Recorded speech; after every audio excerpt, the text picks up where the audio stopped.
LinkedIn presents.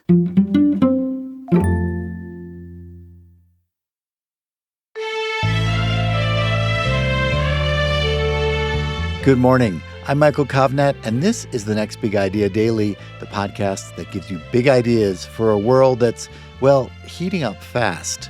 As you may have heard, climate change has us hurtling toward a breaking point. And despite all the pledges and protests, emissions keep rising, and the planet keeps breaking records. So here's a wild idea. What if instead of obsessing over our carbon footprints, we just turn down the sun? In his provocative new book, Dimming the Sun and the Urgent Case for Geoengineering, science writer Thomas Ramge explores solar geoengineering, technologies that could cool the planet by reflecting sunlight back into space. It sounds like science fiction, and it could be a terrible idea, but as Thomas argues, it may also be our best shot at buying time before climate change becomes truly catastrophic. Here he is to share 5 key insights from his book right after this quick break.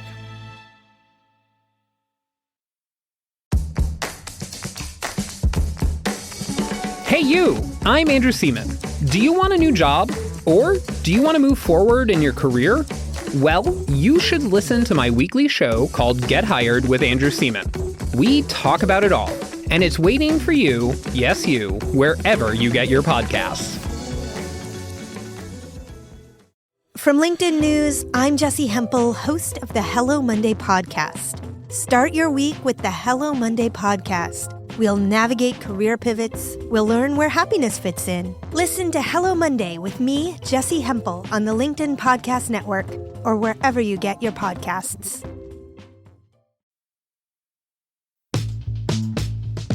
It would be great if humanity could forgo solar geoengineering and get climate change under control before the world goes off the rails. But I no longer believe in this possibility. Earth stands at a tipping point. As we fail to curtail emissions fast enough, our planet stares down a cascade of imminent, catastrophic, and irreversible disaster triggered by climate change. Yet a potent technology already exists to buy us more time: solar geoengineering. We could dim the sun, just like volcanoes do, and slow the Earth's warming. So should we. Solar geoengineering is a bad idea whose time might come sooner than we think. Dimming the sun is taboo in the climate policy establishment. Not just the action, but even the thought of it. The IPCC avoids the topic with dogmatic consistency. The climate debate is stuck in a constant loop in parliaments, international forums, talk shows, and podcasts.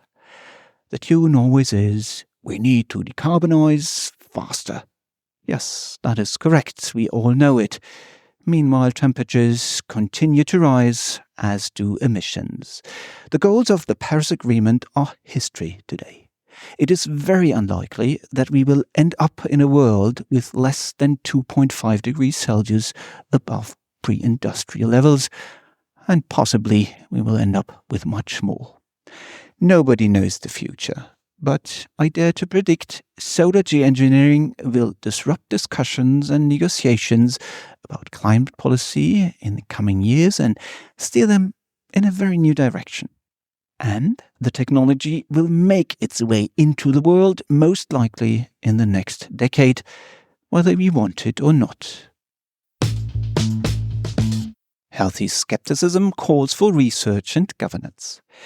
To avoid any misunderstandings from the get-go, I am not arguing to start geoengineering as soon as possible, and within my years of research I've not come across a reasonable scientist in the field who does. But, like many of these scientists, I'm troubled by the lack of open consideration on the topic. Given the facts we know today and considering the trends we see, I'm convinced that solar geoengineering bears great potential to save the world from the worst effects of climate change. Dimming the sun can buy us time to transition into the post-fossil age before climate totally freaks out. There are many good reasons to view solar geoengineering with healthy skepticism. And critical questions are, of course, imperative. And when it comes to the possible use of solar geoengineering, we must ponder very hard on the typical questions of technology assessment. Will the use of a new technology do significantly more good than harm? How would the technology have to be used to benefit many people and ideally harm no one? What incalculable risks does the use of a new technology entail? Solar geoengineering is an urgent case because it is no longer a question of whether it will be carried out, but only when, whether planned in cooperation with critical geopolitical actors or by rogue agents. Dimming the sun is cheap. One could also say too cheap. Maintaining the Earth's temperature at current levels by putting sulfur aerosols in the stratosphere is expected to cost less than $20 billion annually. This would save hundreds of billions in climate change costs in the short term and probably trillions in the medium term. Who might be tempted? Rich states or an alliance of smaller countries from the global south that suffer particularly severely from climate change would be able to dim the sun. A tech tycoon with the personality of Elon Musk might feel called upon to turn down the Earth's thermostat. A radical non-profit organization with a wide-reaching, enthusiastic audience could also announce that the suffering caused by climate impact is too great and then take independent action while claiming solar radiation modification might not be perfect, not a perfect solution, but it is better than none at all. Global geoengineering chaos is conceivable. Different actors sowing clouds and dimming the sun, uncoordinated and using various methods on several continents. Climate scientists call it rogue geoengineering. Obviously, that is not how it should be done. So we must establish mechanisms and possibly new institutions to decide on, regulate, and govern solar geoengineering. It's not a solution, just a stopgap. The greatest risk of solar geoengineering lies not in the technology, but in our human flaws, our capacity for self-deception and penchant for easy excuses. We have a technical solution, we might say, so we don't have to change our behavior. Climate economists call this the moral hazard of solar geoengineering. Make no mistake. Dimming the sun as an interim measure makes sense only if all parties involved understand that an interim solution is exactly that. An incentive to use the time gained with all their might to achieve an actual good solution. If you're on a boat with a leak, it's not enough to provisionally plug the hole if you want to sail around the world. Conventional solutions for dilemmas are, for the most part, ineffective. A pragmatic solution to reduce the moral hazard could look like this. As many actors as possible commit to an international agreement to understand and use geoengineering exclusively as a way to gain more time for the decarbonization process. They agree to limit the technical intervention to, say, 1.8 degrees of warming. At the same time, the United Geoengineering Nations commit to driving green energies forward faster, which will be easier in 2040 than today, when green energy will be cheaper than fossil energy almost everywhere in the world. With an abundance of green energy, there is an opportunity to gradually reduce the proportion of CO2 in the atmosphere using energy-hungry extraction processes, so-called carbon dioxide removal, CDR. The bridge to the post-fossil age.